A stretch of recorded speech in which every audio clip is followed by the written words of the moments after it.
दही के जायके में आज आप लोगों से शेयर करूंगी मैं अंडों का ऐसा ज़बरदस्त और टेस्टी और सुपर हिट सालन कि आप आपके घर वाले भी अंडों के फ़ैन हो जाएंगे। बिस्मिल्लाहिर्रहमानिर्रहीम, अस्सलाम वालेकुम। मैं हूँ समरीन अकमल। वेलकम करती हूँ आपको दही के जायके में। उम्मीद करती हूँ आप सब लोग खैरियत से होंगे। आज आप लोगों से शेयर करूँगी कौरमा अंडा ग्रेवी। बनाना तो बेहद आसान है और खाने में इतना लजीज बनता है ना कि खाने वाले बस उंगलियाँ ही चाटते रह जाएंगे। इसका थोड़ा सा तरीका मुख्तलिफ है, यानी इसमें एक सीक्रेट मसाला ऐड करेंगे जिससे आपका जो खाना है ना बड़ा टेस्टी बन जाएगा।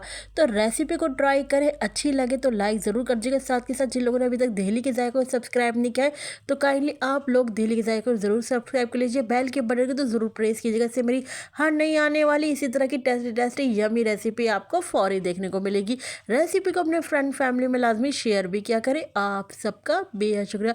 तो चलिए देख लेते हैं कौरमा अंडा ग्रेवी को हमने कैसे बनाया है। तो मज़ेदार सुपर टेस्टी अंडा ग्रेवी बनाने के लिए सबसे पहले मैंने पतीली में ऑयल शामिल कर दिया। ऑयल आप लोग अपने हिसाब से ऐड कर लीजिएगा।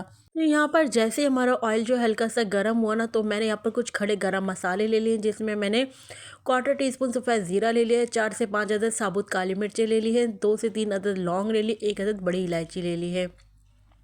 इन साबुत गरम मसालों को बस हमने थोड़ी देर के लिए ऑयल में क्रैकल कर लेना, ताकि इनका जो फ्लेवर है ना वो हमारे ऑयल में अच्छे से आ जाए। तो बस फिर मैंने क्या करा, यहाँ पर मैंने 2 अदद दरमियाने साइज़ की मैंने प्याज ले ली थी, उसको चॉप करके इस तरह से शामिल कर दिया है। प्याज को मैंने यहाँ पर क्या करना है, फ्राई करना है लाइट गोल्डन ब्राउन कलर आने तक। तो प्याज को हमने यहाँ पर फ्राई कर लेना है। तो देखिए जैसे ही प्याज का कलर ब्राउन हुआ तो मैंने यहाँ पर क्या करा, 1 अदद टमाटर लेकर उसको छोटा छोटा क्यूब्स में कटिंग करके थोड़ा सा पानी डालकर इसको पेस्ट बना लिया। आप चाहे तो पानी की जगह दही भी शामिल कर सकते हैं, 1 टेबल स्पून दही शामिल करके इसका पेस्ट भी बना सकते हैं।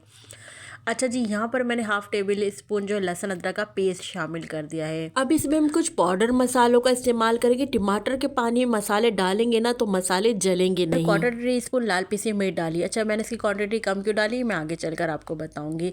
1/2 टीस्पून मैंने यहाँ पर हल्दी का शामिल कर दिया। 1/2 टीस्पून ही मैंने यहाँ पर नमक ऐड कर दिया है। इन मसालों को यहाँ पर मिक्स कर लेते हैं हम अपनी ग्रेवी में। अभी आगे हमने और भी इंग्रेडिएंट्स ऐड करते रहना, एंड तक आपने रेसिपी को वॉच करना है, क्योंकि हमने एंड तक इसमें इंग्रेडिएंट्स ऐड करते जाना है। 1/4 टीस्पून मैंने यहाँ पर शामिल किया है पिसा हुआ धनिया, इसको भी मिक्स कर लेते हैं। साथ में 1/4 टीस्पून यहाँ पर मैंने पिसा हुआ ज़ीरा शामिल कर दिया है।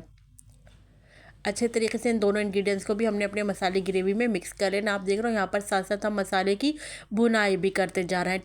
अच्छा, अब हम इसमें स्पेशल मसाला डालेंगे। तो स्पेशल मसाला है कौरमा मसाला। यहाँ पर हम 1 टीस्पून कौरमा मसाला में यहाँ पर शामिल कर दूँगी। इससे ग्रेवी में बहुत अच्छा टेस्ट आएगा। जब भी हमने यहाँ पर लाल पिसी मिर्च की क्वांटिटी कम डाली थी, क्योंकि हमने कौरमा मसाला डाला है तो उसमें भी स्पाइस होता है। अच्छा, अगर आप लोग नहीं डालना चाहते तो आप इसे स्किप भी कर सकते हैं।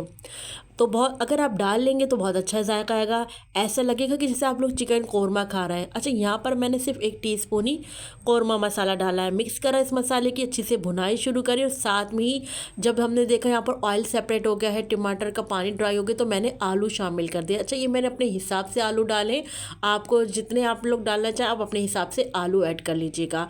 आलू शामिल करके हमने आलू की यहाँ पर मसाले के साथ भुनाई कर लेनी है। तो 2 से 3 मिनट तक मैं यहाँ पर अच्छे से भुनाई करी मैंने आलू के मसाले की ग्रेवी में। फिर उसके बाद मैंने यहाँ पर आलू गलने का और ग्रेवी हमने जितनी रखनी उस हिसाब से हमने यहाँ पर पानी डाल देना है। तो यहाँ पर मैंने 1 गिलास जो है पानी का शामिल कर दिया है, जिसमें हमने टमाटर जो पीसे थे ना उसी मिक्सर जार में हमने पानी लेकर शामिल कर दिया है। कवर लगा के रख देंगे यहाँ पर आलू को गलने के लिए। 10 मिनट में यहाँ पर आलू हमारे आराम से गल जाएंगे। अगर आप लोग नमकीन आलू में बनाएंगे ना इस आलू अंडे ग्रेवी को, तो यकीन करें मैं कहती हूँ खाने में टेस्ट आएगा नमकीन आलू से। कवर लगा के रख देता हमने 10 मिनट के लिए। यहाँ पर देखिए 10 मिनट बाद हमारे आलू बहुत अच्छे से गल गए हैं। साथ ही यहाँ पर हम खुशबू मसाला ऐड करेंगे। 1/4 टीस्पून मैंने पिसा गरम मसाला शामिल किया है। 1/4 टीस्पून ही मैंने यहाँ पर कसूरी मेथी शामिल करी है। इसे ज़्यादा ऐड नहीं करेगा, बस इतना ही आपने कसूरी मेथी को ऐड करना है। यहाँ पर हमने खुशबू के लिए मज़ीद ढेर सारा हरा धनिया और हरी मिर्चें शामिल कर दी हैं।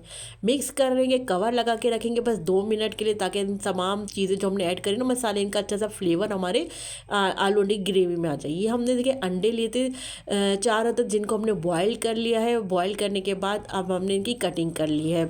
अच्छा, यहाँ पर मैं अंडों के बारे में बताऊँ, क्योंकि कुछ लोग जो है अंडे को